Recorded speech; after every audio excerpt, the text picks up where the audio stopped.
पहलगाम हल्ल्यानंतर भारत पाकिस्तानमध्ये वाढलेल्या तणावानंतर जगातला कोणता देश कोणाच्या बाजूने असेल याची चर्चा सुरू झाली आहे।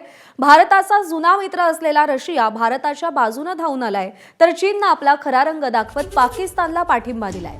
दहशतवादाविरोधातल्या लढ्यामध्ये रशिया भारतासोबत असल्याची ग्वाही रशियाचे अध्यक्ष व्लादिमीर पुतिन यांनी दिली आहे। पुतिन यांनी पंतप्रधान नरेंद्र मोदींशी फोनवरून बातचीत केली आणि पहलगाम हल्ल्याचा तीव्र शब्दात निषेध केला।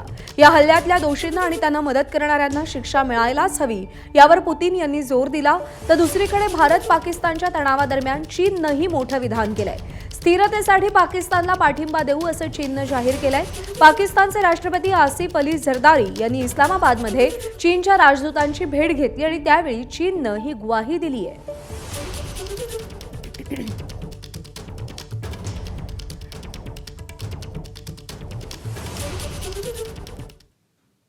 दरम्यान भारत पाकिस्तानच्या तणावादरम्यान कोणाच्या बाजूला कोणता देश आहे, ग्राफिक्सच्या माध्यमातून एक नजर टाकूया।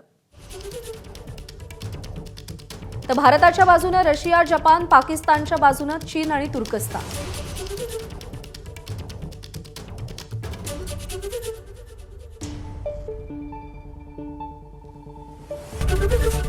एबीपी माझा, उघडा डोळे बघा नीट।